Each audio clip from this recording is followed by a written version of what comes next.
പാട്ടടുക്കളയിലേക്ക് എല്ലാവർക്കും സ്വാഗതം. നമുക്കിന്ന് തക്കാളി ഉപയോഗിച്ച് രസം തയ്യാറാക്കാം. അതിനുവേണ്ടി 2 തക്കാളി എടുത്തിട്ടുണ്ട്. ഇത് ചെറുതായി നുറുക്കിയെടുക്കാം.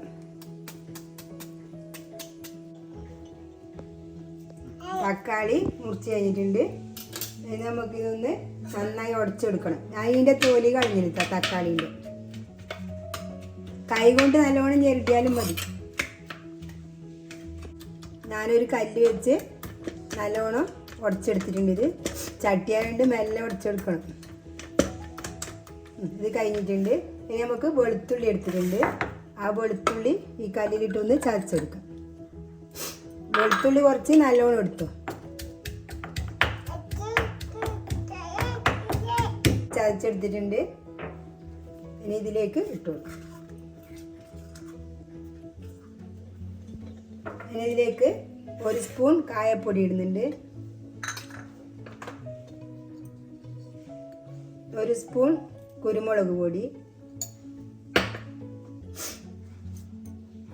1 സ്പൂൺ ഉലുവപ്പൊടി, 1/4 ടീസ്പൂൺ മഞ്ഞൾപ്പൊടി. ഇത് എരിവില്ലാത്ത മുളക് പൊടിയാണ്. പിന്നെ 1/4 ടീസ്പൂൺ മുളക് പൊടി. എരി നോക്കിയിട്ട് നമുക്ക് ഇടാം.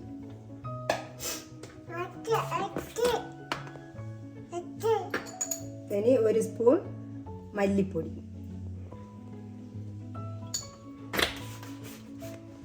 ഇനി ഇതിന് പുളിവെള്ളം പിഴിഞ്ഞൊഴിക്കണം. ഇതിലേക്ക് പുളിവെള്ളം ഒഴിച്ചു കൊടുക്കാം. ഓരോരുത്തരുടെ പുളിക്കനുസരിച്ചിട്ട് എടുത്തു കൊടുത്താൽ മതി.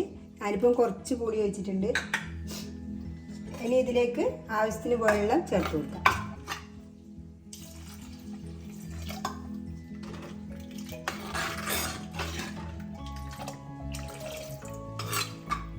ഇനി ഇത് അടുപ്പിൽ വെച്ച് തിളപ്പിക്കാം.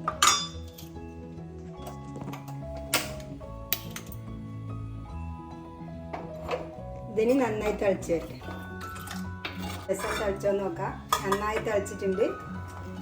ഇപ്പോഴത്തെ തക്കാളി വേഗമൊന്നും ഓടിയുന്നില്ല. അപ്പോൾ ഓടിയുന്നില്ലെങ്കിൽ മിക്സിയിൽ ഇട്ടിട്ട് ഒരു കറക്കൽ കറക്കി കൊടുത്താൽ മതി. ഇതിപ്പോൾ നല്ലോണം ഒടിഞ്ഞ് നല്ല വെന്തിട്ടുണ്ട്. ഇനി നമുക്ക് ഇതിലേക്ക് ഉപ്പിട്ട് കൊടുക്കാം. ഉപ്പ് ആദ്യം തന്നെ ഇട്ട് കൊടുത്താൽ മതി. ഞാൻ ഉപ്പ് ഇട്ട് കൊടുക്കുന്നുണ്ട്. ഇനി ഈ സമയത്ത് തന്നെ ഇതിൻ്റെ എരിവും പുളിയൊക്കെ നോക്കിയിട്ട് നമുക്ക് ആവശ്യത്തിന് ചേർത്ത് കൊടുക്കാം.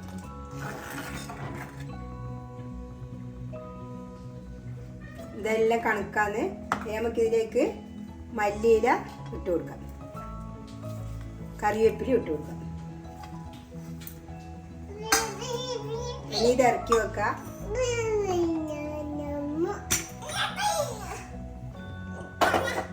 ഇനി കടുക് വറുത്തിടാം.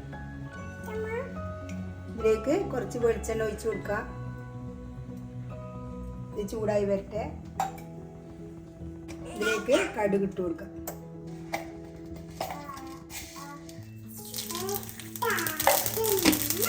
ഇതിലേക്ക് ഒരു വറ്റൽമുളക് ഇട്ട് കൊടുക്കാം.